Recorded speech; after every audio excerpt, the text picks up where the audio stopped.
खबर पश्चिम बंगाल से है, जहां भाजपा 190 सीटों पर अभूतपूर्व लीड लेकर ऐतिहासिक जीत की ओर है।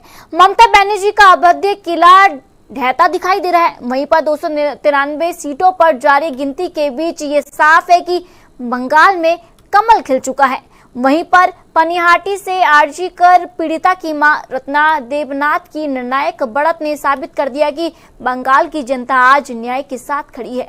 हालांकि फालुदा सीट पर 21 मई को दोबारा वोटिंग होगी, लेकिन सत्ता का केंद्र बदल चुका है। तमिलनाडु में भी महाउलटफेर हुआ है। सुपरस्टार विजय की पार्टी टीवीके 104 सीटों के साथ नंबर 1 पर बनी हुई है, जबकि मुख्यमंत्री स्टालिन अपनी सीट से पीछे चल रहे हैं। उधर असम में हिमंत बिस्वा शर्मा जीत की हैट्रिक लगा रहे हैं, जहां भाजपा ने एक बार फिर अपना वर्चस्व साबित किया है। केरल में भी वामपंथ के आखिरी किले में यूडीएफ ने जबरदस्त सेंधमारी की है। दिल्ली भाजपा मुख्यालय पर पूरी जलेबी का जश्न शुरू हो चुका है। वहीं कोलकाता में सन्नाटा पसरा है।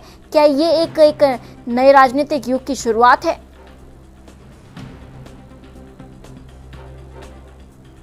जिस तरीके से हमने देखा कि यहाँ पर सुबह से ही जो है 8 बजे से ही जो है वोटिंग स्टार्ट हो चुकी है, और अब जो यहाँ पर जो नतीजे निकल रहे हैं, मैं बात करूँ जिस तरीके से रुझान निकले हैं उसकी तरफ से बीजेपी जो है बंगाल में आगे चल रही है। 190 से अधिक सीटों पर अब आगे हो चुके हैं। वहीं पर टीएमसी जो है वो 100 से नीचे पहुंच चुकी है। और असम की मैं बात करूँ, असम में यहाँ पर बीजेपी सरकार लगातार बहुमत की ओर जा रही है, और माना जा रहा है कि असम में अब जो है मुख्यमंत्री हेमंत बिस्वा शर्मा की ही जीत होगी।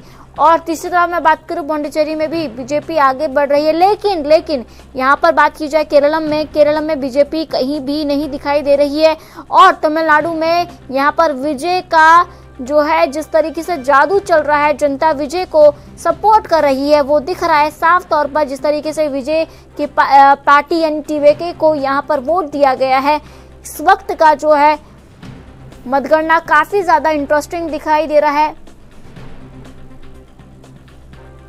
आपको बता दें, जिस तरीके से भवानीपुर की मैं बात करूं, भवानीपुर में ममता बनर्जी का गढ़ जिसे माना जाता है, जहां से वो पिछली बार जीती है, लेकिन वहीं से इस बार वो हार रही है, ऐसा प्रतीत हो रहा है। क्योंकि जिस तरीके से शुभेंदु अधिकारी जो है आगे बढ़ रहे हैं। और बात की जाए यहाँ पर जो तस्वीरें आप देख सकते हैं, किस तरीके से जो है पूरी जलेबी बनाई जा रही है बीजेपी की जीत में। महिलाओं के बीच में उत्साह देखने को मिल रहा है। वहीं पर पौंडीचेरी के रुझाने में बीजेपी को भारी बहुमत मिला है, प्रचंड बहुमत मिला है। रुझानों में बीजेपी 16+ सीटों पर आगे चल रही है। फिलहाल जो है कांग्रेस 10+ सीटों पर आगे चल रही है। आपको बता दें,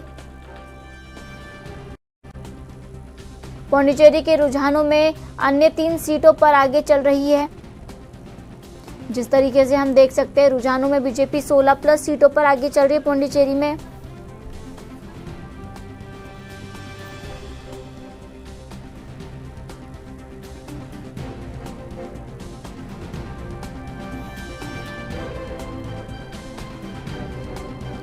आपको बता दें, यहाँ पर तमिलनाडु की मैं खासकर बात करूँ तो एमके स्टालिन जिस तरीके से तमिलनाडु की पहली पसंद हुआ करते थे, लेकिन जिस तरीके से ये नतीजे रुझान सामने आ रहे हैं, वहां पर अब तमिलनाडु में विजय का कमाल जो है वो देखने को मिल रहा है। अभिनेता को लोग पसंद कर रहे हैं। टीवीके की मैं बात करूं तो उन्होंने अभी पार्टी वो बनाई, और ये पहली बार इतिहास में ऐसा हुआ कि उनको संघर्ष करे बिना जो है।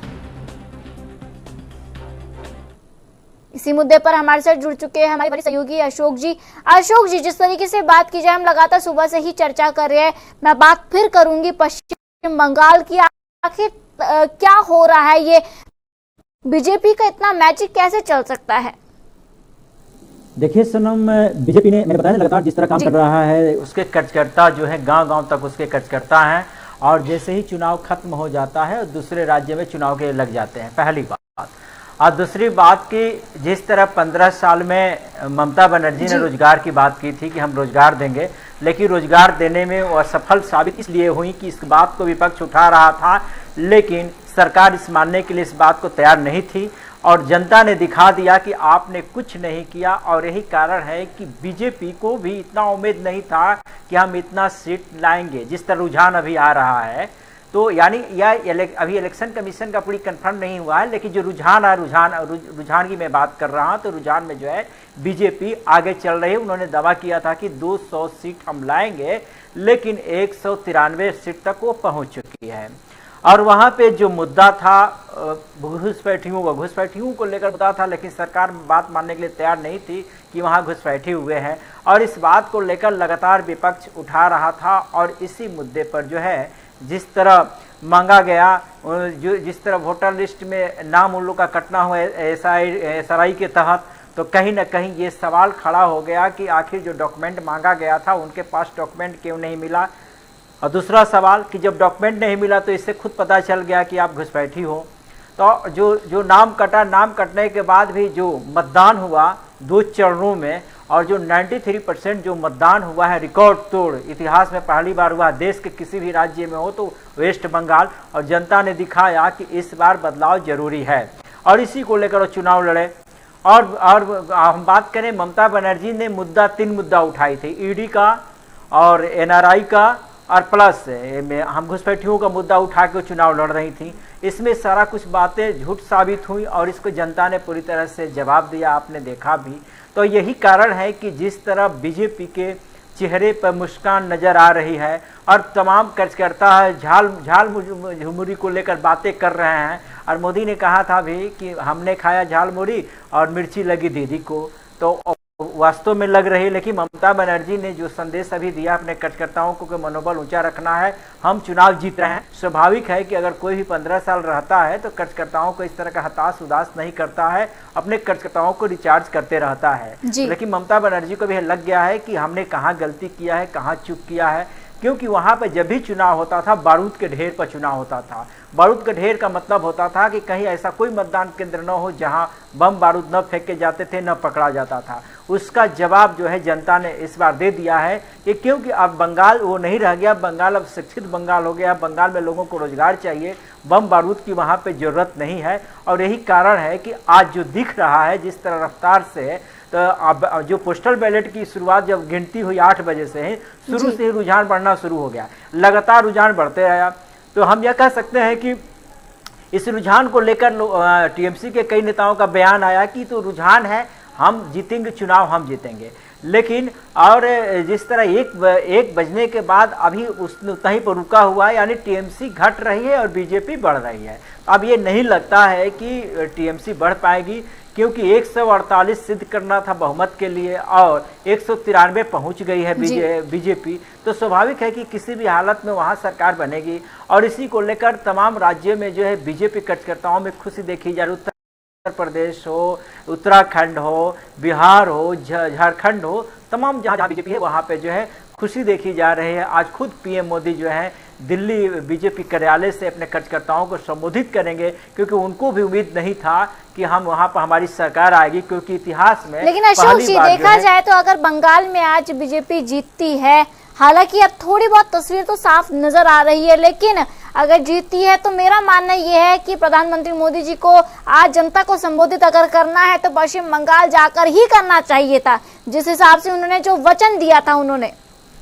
नहीं, उन्होंने वचन दिया था 4 के बाद मैं आऊंगा, तो जब सरकार बनेगी तब PM मोदी जाएंगे, क्योंकि अब तो वहां चुनाव खत्म हो गया है, मतगणना हो गई है। और दिल्ली में जो है, दिल्ली में जब संबोधित करेंगे तो जहां जहां हमारे 3 राज्य में बीजेपी आई है, तो तीनों राज्य यहां से संबोधित हो जाएंगे। संभव नहीं है कि आप जाकर हर एक स्टेट में जाकर संबोधित, चुनाव तो है नहीं।